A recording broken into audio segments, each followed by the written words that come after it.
Bienvenidos a este video en donde les voy a explicar esta medida de bioestadística que se denomina Odds Ratio o razón de momios al español y se abrevia como OR. Bueno, esta es una medida muy utilizada en los trabajos de investigación.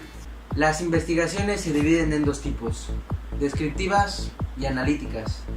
Las descriptivas buscan describir un evento y las analíticas buscan desglosar este evento y producir algo que se llama causa y consecuencia. Un ejemplo es la obesidad.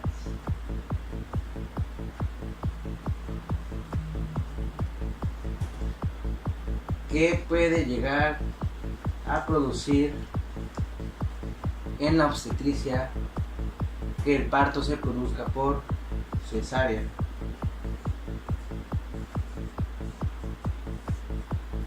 Entonces aquí hay que identificar cuál es nuestra causa y cuál es nuestra consecuencia. Nuestra causa es la obesidad y la consecuencia es la cesárea. Entonces se podría decir que la obesidad en la obstetricia puede llegar a producir 3 veces más que la consecuencia que sea el parto por cesárea. Es el riesgo de que culmine en cesárea. El riesgo se va a medir en dos opciones. Puede ser por Odds Ratio o puede ser por el Risk Ratio. La realización de Odds Ratio o Risk Ratio depende del diseño del estudio. Esto va a depender de si el estudio es retrospectivo o si es prospectivo. El estudio retrospectivo normalmente es el caso de el estudio de casos y controles, y el estudio prospectivo es un estudio de cohorte, así se denomina. ¿Cuándo vamos a utilizar Odds Ratio? El Odds Ratio se utiliza en casos y controles y el Risk Ratio se utiliza en casos de cohorte. Entonces va a depender si el estudio se hace retrospectivo o prospectivo. También de qué valores se apoya el Odds Ratio y el Risk Ratio, pues va a depender del intervalo de confianza, que normalmente va a ser del 95%. Entonces se realiza un parámetro en donde 1 es nuestro valor central y se determina a partir de 1 y debajo del 1. Si el intervalo de confianza nos arroja valores que están por arriba del 1, quiere decir que hay riesgo. Sin embargo, si hay valores que arrojan arriba del 1 y debajo del 1, quiere decir que no hay significancia, porque una variable no puede ser a la vez factor de riesgo ni factor protector. El factor protector es aquel el cual no arroja datos significantes. Sin embargo, todo este trabajo puede ahorrarse gracias al valor de P. Al sacar el valor de P, que si es menor de 0.05, quiere decir que no hay significancia, por lo tanto no hay riesgo. A continuación les voy a presentar 3 artículos. El primero se denomina Predictores de incidencia de diabetes tipo 2 en japoneses americanos con valores normales de glucosa en ayunas. Entonces, ¿qué se va a evaluar aquí? El riesgo de que estas personas produzcan o que tengan diabetes. Entonces, se dice que poco es conocido aparte del curso natural de la glucosa en ayunas en asiáticos y cuáles son sus riesgos de desarrollar diabetes. Puede ser una base genética, una base de la dieta, pero es lo que van a evaluar. Entonces fueron evaluados 370 japoneses americanos, de los cuales 173 eran hombres y 207 eran mujeres. Tenían valores normales de glucosa en ayunas y no tenían historia de diabetes. Estos tenían una edad de 34 a 75 años y estos fueron su criterio de inclusión. Se les realizaron pruebas de tolerancia oral a la glucosa en una base de 2.5 a 5 a 10 años después de que se incluyeron en el estudio. Los resultados después de los 10 años de seguimiento fue que el 16.1% de los participantes tenían el criterio de diabetes y 39.6% de los sujetos todavía tenían unos valores de glucosa en ayunas normales al momento de la diagnóstico. Después de los 5 años de seguimiento, en los 5 años de seguimiento, el odds ratio era de 1.05 y el intervalo de confianza de 95% iba de 1.01 a 1.10 con un valor de P de 0.026. Y la historia familiar de diabetes, el cual el odds ratio era de 3.24 y el intervalo de confianza de 95%, dando un rango de 1.42 a 7.40, nos arrojaba un valor de P de 0.005. Esto era independientemente asociado con el futuro del diagnóstico de diabetes de estas personas. Como sea, los valores en ayunas de la glucosa no era un factor independiente predictor. Durante los 10 años de seguimiento, la historia de diabetes, el cual contaba con un odds ratio de 2.76, intervalo de confianza de 95% de 1.37 a 5.54, nos arrojaba un valor de P de 0.004. Y los valores de insulina en ayunas también fueron medidos, el cual el odds ratio era de 1.01 con el intervalo de confianza de 95%, que iba del 1 a 1.02, y nos arrojaba un valor de P de 0.037. Y los valores de ayunas de la glucosa, que venían de un odds ratio de 3.69, un intervalo de confianza de 95%, que nos daba un valor de 1.13 a 12.01, nos arrojaba un valor de P de 0.030. Todo esto fue asociado con el diagnóstico de diabetes independiente al riesgo convencional de los factores de riesgo para la diabetes. En conclusión, ¿qué nos arroja esto? Pues un número sustancial de los sujetos con glucosa en ayunas normal de base todavía mantenían sus rangos normales hasta el momento del diagnóstico de la diabetes.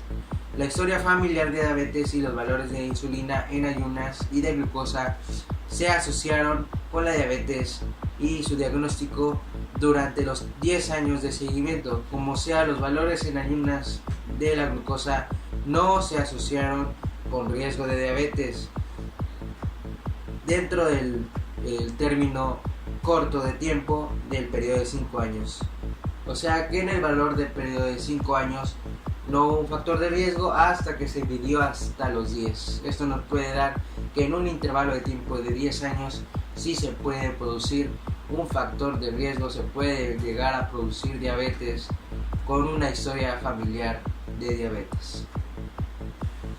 Nuestro siguiente artículo se denomina infección de las vías urinarias, prevalencia, sensibilidad antimicrobiana y factores de riesgo asociados en pacientes con diabetes mellitus tipo 2. Entonces aquí se busca cuál es la correlación y la prevalencia y los factores de riesgo en realidad de diabetes mellitus y las infecciones de las vías urinarias.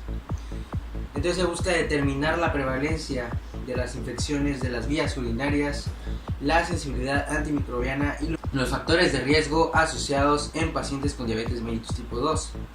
Este estudio fue un estudio descriptivo, transversal y prospectivo que se realizó a 300 pacientes con diagnóstico de diabetes mellitus tipo 2. Fueron seleccionados mediante muestreo no probabilístico. Se aplicó la ficha de identificación, se realizó el diagnóstico clínico y microbiológico de infecciones de vías urinarias.